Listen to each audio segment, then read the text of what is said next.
Hi guys, I'm Lauren LeBeaux, Sacred Goddess, and this is your solar eclipse message. If this is the first time we're meeting, hello, and if you're an old friend, welcome back. So today's message is get ready. This message came through when I was meditating this morning and tapping into that good old eclipse energy, honey, and wow, it's a lot of instability going on in the world, as we know. I mean, there's wars and genocide and poverty and all these isms that we have to deal with on a daily basis. There's talk of internet outages and political strife. And we just had an earthquake in New Jersey, okay? It's a lot going on. So this message is touching on the best ways for us to prepare for what's to come. Not panic, prepare. And what's important to remember is that we truly have no control, okay? We have no control over these big global issues that are plaguing the planet. And we don't know what the future really holds for us. You know, only God knows what the future holds.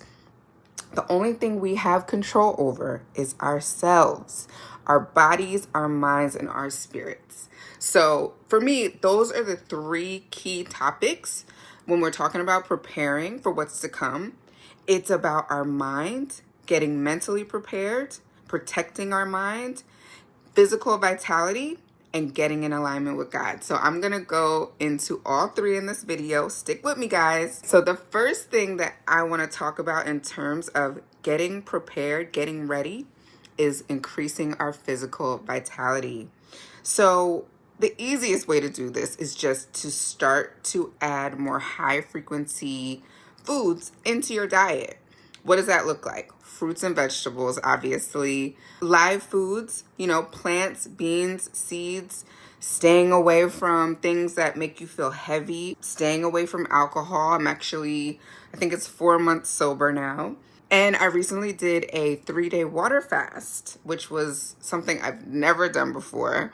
But I was really asking God to help me change my relationship with food.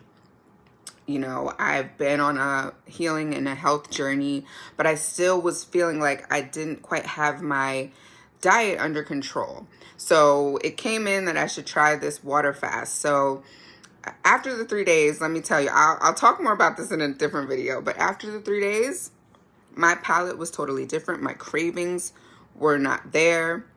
I didn't feel like there was this chokehold that carbs had on me. Like I need to have a carb with every meal. So many things have changed. I lost weight, but the best thing that happened was my relationship with food changed. So if you feel like you have a disruptive or toxic relationship with food, you can try a fast and maybe start with intermittent fasting and go from there. If we're talking about our physical body, we have to talk about moving, exercise, increasing how many steps we get each day. It's so important because so many of us are at our computers every day. We are not moving. We're waking up, we're getting on our phone, and it's so bad for our bodies. Myself and my friend Marcy, a couple months ago, we started walking in the mornings 3 times a week, and that has been a game changer. We did away with all the excuses. It was the dead of winter, but we said we're going to bundle up. We're going to get outside. We're going to breathe in that great life force energy. We're going to get that sun, and we have done something amazing for ourselves. It's improved my mood. It definitely improved my seasonal depression. And I've gotten in those steps that I need to get in every day. It's been incredible. So even if it's just adding walking to what you do for yourself daily or weekly, it's a great way to increase your physical vitality. Moving to the second thing, the second part of getting ready for what's to come, it is making sure that you're mentally stable, mentally supported. What does that look like? For me, there's 3 ways that I protect my mental health. It's by protecting my peace, really establishing and staying true to my boundaries, and saying no. Okay? If you've never been selfish before in your life, now is the time. Okay? Especially as women. Women are so socialized to put everyone before ourselves. But when you do that, you're dishonoring yourself. And when you dishonor yourself, you are dishonoring God. So be selfish. And what I really like to call it is self full, okay? Pay attention to how you feel when you're around someone. Family, I don't care if it's family, friends, coworkers, whoever it is. Tap into how you feel after you leave that person. Are you feeling like a little bit of a sick feeling in your stomach or an anxious feeling when you're around them? Or do you start to feel drained or tired or unmotivated? Or if they actually influence you to do things that you wouldn't normally do, recognize that. Say no. Choose you. Pour into yourself so that no matter what happens, you are equipped not only to survive whatever goes on, but to thrive. We are here for a time such as this. We were born at this time for a reason. Do not allow fear to make you shrink or to just give up. Like, the world's ending anyway, so who cares? No. Do not give in to that low frequency energy. You were born for this. You got this. The third way that we can truly prepare for whatever happens is to get in alignment with God. Now, I don't have any thoughts, feelings about what that means for you because this is a personal relationship. Okay, so I can't tell you how to get in alignment with God because the connection point is different for everyone. And all viewpoints are welcome here, by the way.